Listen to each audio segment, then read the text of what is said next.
ହେଉଛି ହିନ୍ଦୋଳ ଏନ୍ଏସି। ଏଠି ପାଠ କମ୍ ବସ୍ତାନି ବଡ଼।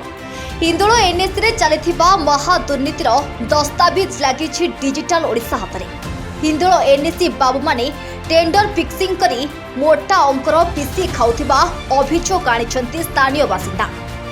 ହିନ୍ଦୋଳ ଏନ୍ଏସିର 3 ନମ୍ବର ୱାର୍ଡ ତଥା ତାହାର ଅବସ୍ଥିତ ଭୂତକୋଠି ପାଲଟିଥିବା କଲ୍ୟାଣ ମଣ୍ଡପର ଟେଣ୍ଡର ବାହାରିଛି, ଯାହାକୁ ନେଇ ଜନସାଧାରଣ ମଧ୍ୟରେ ଖେଳିଯାଇଛି ଚାଞ୍ଚଲ୍ୟ। ଆଉ ଏହି କଲ୍ୟାଣ ମଣ୍ଡପକୁ ନେଇ ହିନ୍ଦୋଳ ଏନ୍ଏସି ଏବେ ପଡ଼ୁଛି ଉଠୁଛି। ଟେଣ୍ଡର୍ସ ଓଡ଼ିଶାରେ 16 ଡିସେମ୍ବର ଦିନ 11:30 ହିନ୍ଦୋଳ ଏନ୍ଏସିର ଏକ କଲ୍ୟାଣ ମଣ୍ଡପର ଟେଣ୍ଡର ବାହାରିଛି, ଯାହାକୁ ନେଇ ହିନ୍ଦୋଳରେ ଚାଞ୍ଚଲ୍ୟ ଖେଳିଯାଇଛି। ସେମାନଙ୍କର ଧାରଣା ନଥିଲା ଯେ ଏଡ଼େ ରାସ୍ତା ଅଛି ବୋଲି।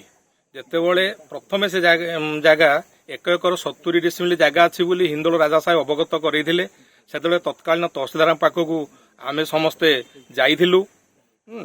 ତେଣୁ ରାଜା ସାହେବ କହିଲେ ଯେ ଏଇଟା ହେଉଛି ତାଙ୍କ ଠାକୁରାଣୀଙ୍କର ଜାଗା, ତେଣୁ ଆପଣମାନେ ରେଜୁଲେସନ କରି ମୋତେ ଦେଲେ କେମିତି ଜାଗାଟା ହ୍ୟାଣ୍ଡଓଭର ହେବ ମୁଁ ସେଠି ଦସ୍ତଖତ କରିବି।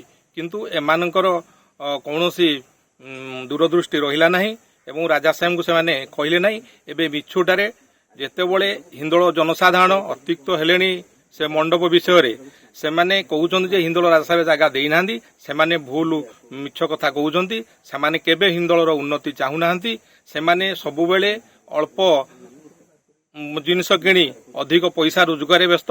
ତାଙ୍କର ନିଜ ଜ୍ଞାତି କୁଟୁମ୍ବ କିଭଳି କାମ ପାଇବେ ସେଥିରେ ସେମାନେ ବ୍ୟସ୍ତ ରହୁଛନ୍ତି। କିନ୍ତୁ ସେମାନେ ଯାହା କହିଛନ୍ତି ଯେ ରାଜା ସାହେବ ଜାଗା ଦଉନାହାନ୍ତି, ଏଟା ସମ୍ପୂର୍ଣ୍ଣ ମିଥ୍ୟା। ଦୁର୍ନୀତିଗ୍ରସ୍ତ ହିନ୍ଦୋଳ ଏନ୍ଏସିର ମୁଖା ଖୋଲି ଯାଇଛି ବୋଲି ଏବେ ସାଧାରଣରେ ଜୋରଦାର ଚର୍ଚ୍ଚା। ସୂଚନା ଅନୁସାରେ କଲ୍ୟାଣ ମଣ୍ଡପର ଅଟକଳ ମୂଲ୍ୟ ରହିଛି 13,85,354 ଟଙ୍କା, ଯାହା ଆମେ କହୁନୁ ଖୋଦ ଟେଣ୍ଡର୍ସ ଓଡ଼ିଶାର ୱେବସାଇଟ୍ରେ ଦେଖିବାକୁ ମିଳିଛି। ହିନ୍ଦୋଳ ଏନ୍ଏସି କାର୍ଯ୍ୟନିର୍ବାହୀ ଅଧିକାରୀ ଏମ୍ ଶ୍ରୀନିବାସ ଘଣ୍ଟ ଘୋଡ଼ାଇବାକୁ ଯାଇ ଗୋଟିଏ ଦିନ ପରେ ଏକ ନୋଟିସ୍ କରିଛନ୍ତି, ଯେଉଁଥିରେ ପିନ୍କୋଡ୍ ହେଉଛି 759022 ଜାଗାରେ 759017 ହୋଇଛି।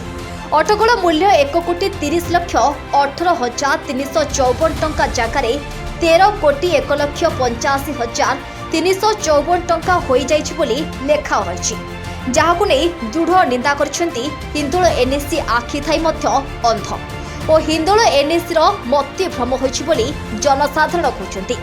ଏଠାରେ ପ୍ରଶ୍ନ ଉଠୁଛି, ହିନ୍ଦୋଳ ଏନ୍ଏସିର ଅନାବଶ୍ୟକ ପରିସ୍ଥିତି ଯୋଗୁଁ ଅଟକଳ ମୂଲ୍ୟ ଭୁଲ ହୋଇଗଲା କିପରି?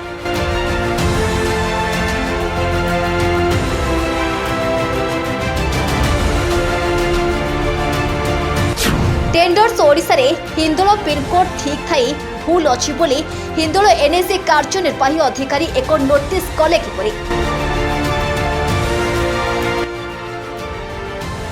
ଏହାକୁ ଦେଖି କାର୍ଯ୍ୟନିର୍ବାହୀ ଅଧିକାରୀଙ୍କ ମୁଣ୍ଡ କାମ କରୁନି ବୋଲି ଜନସାଧାରଣ କୁହାକୁହି ଛକ ବଜାରରେ ଆଲୋଚନା ହେଉଛି। ଏବଂ କେତେ ଜଣ ଭ୍ରାନ୍ତିକର ତଥ୍ୟ ଦେଇ ଲୋକମାନଙ୍କ ମନକୁ ଖରାପ କରିବା ପାଇଁ କରୁଛନ୍ତି।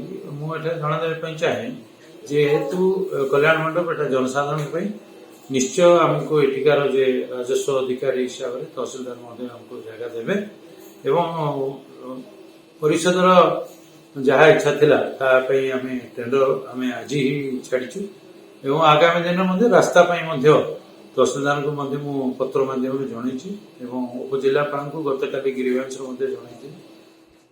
ଆଶା କରୁଛି ନିଶ୍ଚୟ ଏଟା କିଛି ବିରାଟ ସମସ୍ୟା ନୁହେଁ ଏବଂ ଓଏସ୍ଆରଟିସି ସହିତ ମଧ୍ୟ ଆଲୋଚନା କରାଯାଇ ଆଗାମୀ ଦିନରେ ହିନ୍ଦୋଳ ଜନସାଧାରଣ ପାଇଁ କଲ୍ୟାଣ ମଣ୍ଡପଟି ଆମେ କରିବାକୁ ଯାଉ। ହିନ୍ଦୋଳ ଏନ୍ଏସି ଟେଣ୍ଡରରେ କରିଥିବା ଗାଇଡଲାଇନଟି ସରକାରୀ ଗାଇଡଲାଇନ ଭିତରେ ନାହିଁ ବୋଲି ହିନ୍ଦୋଳ ଏନ୍ଏସି କିଛି ବରିଷ୍ଠ କର୍ମଚାରୀମାନଙ୍କ ମଧ୍ୟରେ ଆଲୋଚନା ହେଉଛି ବୋଲି ଲୋକମାନେ କହୁଛନ୍ତି। ଏହି ଟେଣ୍ଡରକୁ ହିନ୍ଦୋଳ ଏନ୍ଏସି କର୍ତ୍ତୃପକ୍ଷ ଏକ ହୋଟେଲରେ ବସି ଠିକାଦାରଙ୍କ ସହ ଟେଣ୍ଡର ଫିକ୍ସିଂ କରିଛନ୍ତି ବୋଲି ହିନ୍ଦୋଳବାସୀଙ୍କ ମଧ୍ୟରେ ଆଲୋଚନା ହେଉଛି। ଏହି ଟେଣ୍ଡର ବାହାରିବା ପରେ ହିନ୍ଦୋଳ ଏନ୍ଏସି ଚେୟାରମ୍ୟାନ୍ ଚାର୍ଜରେ ଥିବା ଉପାଧ୍ୟକ୍ଷ ଟିମା ବେହେରା ନିଜ ଦୋଷ ଛଡ଼ାଇବାକୁ ଯାଇ କହିଛନ୍ତି ଏହି ଟେଣ୍ଡର ହିନ୍ଦୋଳ ଏନ୍ଏସି କର୍ତ୍ତୃପକ୍ଷମାନେ ଭୁଲ କରିଛନ୍ତି। अन्यपटे निजर मुंडर दोष छड़ाइवाक जाई तांकर कुआडे किछि भूल नाही आउ तांको उपरकू किछि आंच और अभियोग आसिले से अध्यक्ष पदरु इस्तीफा देबे बोली श्री बेहरा सफेई देउथिबा जनतांक मध्यरे आलोचना हेउछि।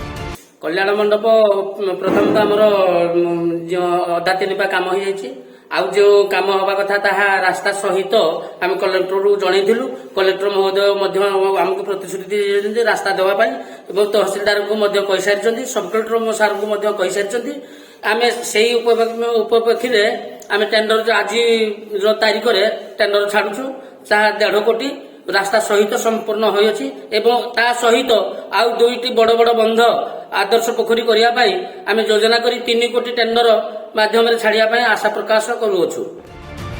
तेबे एने जन आंदोलन होई पारे बोली चर्चा होछि। सरकार एहा उपरे कोन कार्यानुष्ठान नेउछंती ताहा देखिबाकू बाकी रहिला। Bureau report digital Odisha.